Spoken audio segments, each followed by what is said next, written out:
area is in the 350 to 450 range. So total development, $1.1 million perhaps, but probably not all in one building, although it could be. I think the Coleman building is just over 1 million square feet, and our site could accommodate something like that if it were to come along. That's right. What we're seeing with the competing projects I just listed is that development today in the industrial world is really public-private partnerships. In this instance, we project a developer would spend or invest $40 to $52 million of private money to level the playing field with the other projects that we're competing against. These are the 6 things that we outlined in our letter that we'll go through that we are asking of the city of Gardner in order to be annexed into your municipality. A 10-year 75% tax abatement. This would be equal to Edgerton's tax abatement policy. We still would be at a higher, we'd be at a disadvantage to Shawnee and to Topeka, but we think that we can compete with a 10-year 75% tax abatement. We're asking the city to pave Waverly Road to a heavy haul standard. Right now, our site doesn't have access but for a dirt road, and until Waverly Road gets paved or until we have access from some other way, there's really nothing we can do, and there's no way the city of Gardner can benefit from our project and getting buildings on the tax rolls until we have access. Until Waverly Road is paved, we would like temporary access on the north side of the property, so go out 191st Street, from the intermodal out 191st Street to the east, north on Gardner, back to the west on 183rd Street so we can access our property, the northern side of our property, before Waverly Road is paved. And then the fourth thing we're asking for is a reduction in costs and fees so that we're not at a competitive disadvantage to the neighboring municipalities that we're competing against. The street excise tax reduced to 10 cents per square foot of platted land. The public improvement inspection fee reduced to 3%. It's currently at 4% at 3%. And the park fee reduced to 8 cents per square foot. We're also asking the city to assist in extending utilities, an 8-inch sanitary sewer line from the south property line to the new gravity sewer line that's being constructed, a 12-inch water main down the west side of the property, and waiving tap fees for our utilities, water, sewer, gas, and of course, long-term, we'd like to be master planned industrial. So these are the things that we feel like this project needs to compete. This does not give us a competitive advantage against any other municipality. If we don't have these things, we are at a competitive disadvantage to Shawnee, to Edwardsville, to other municipalities that this project will compete against. Yep. So that's a summary. I don't know if there's anything you want to add to that, Todd. We're available for questions if you have any. I have one. When you said number 5, city to assist in extending utilities, can you define assist? Is that partner or is that?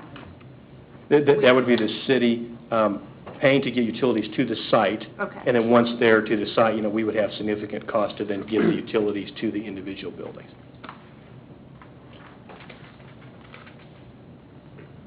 I don't suppose that you all are familiar enough with the agreement that Edgerton currently has with BNSF as far as paving Waverly Road and when that's supposed to be accomplished by? We are familiar with that, yep. Yeah. I'm actually curious.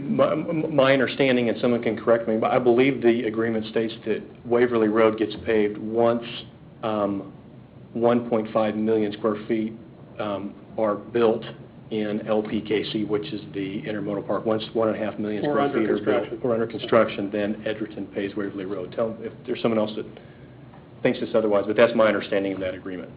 Okay. Now, and you guys might not be the right people to ask again, but you happen to be standing at the podium. So. Fair enough. I know that Edgerton was talking with the county about CARS funds for paving Waverly Road. Does anybody know if that's been applied for or where that might be in the pipeline? I don't know the answer to that. I don't know if someone else here knows that. I don't know if that ever happened. We just had preliminary discussions. It was not. It's not. Where that line would be. Okay. An application was not submitted. Okay. Now I know that we talked about at last council meeting, leaving a placeholder for a CARS application to do Waverly Road in 2016.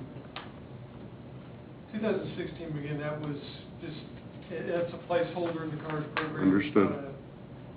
I guess a formal application, but, yeah, they would have been, Edgerton would have been the lead on that. We would be 50% participant.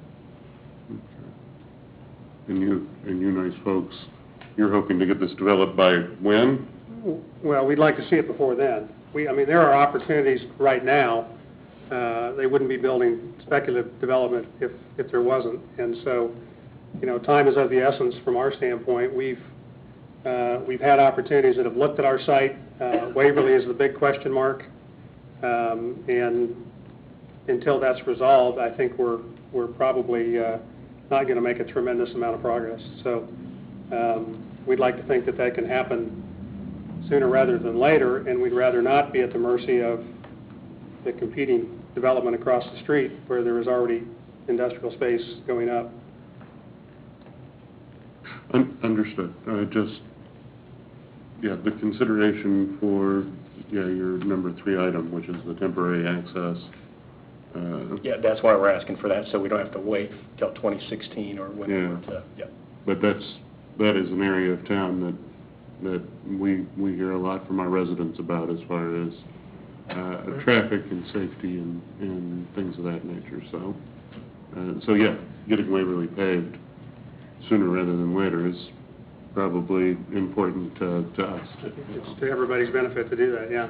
And just a quick follow-up to the traffic part of that, or the direction of it. Why not direct it towards, I understand it to be, if I'm wrong in any, let me know, but back to the Homestead interchange, the 191st, instead of routing up 183rd onto Gardner Road? Why not through the southernmost exit?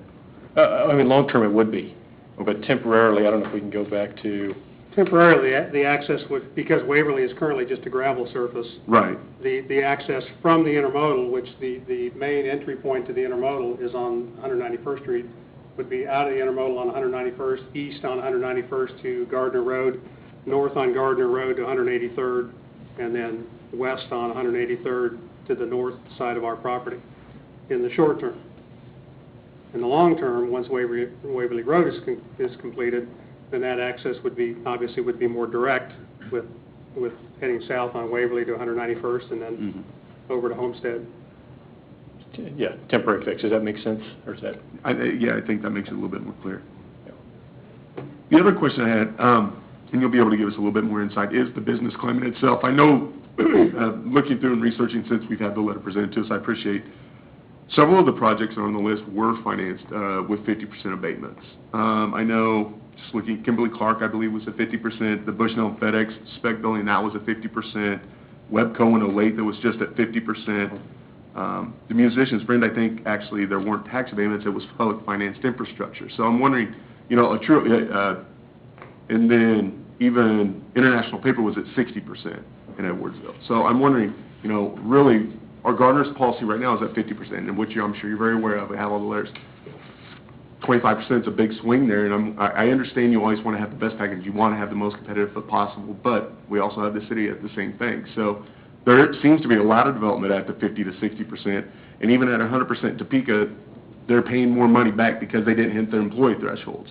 So although they had 100%, they didn't employ as many people as they were promised to. So I think there's $300,000 I think they had to actually pay back to the city of Topeka.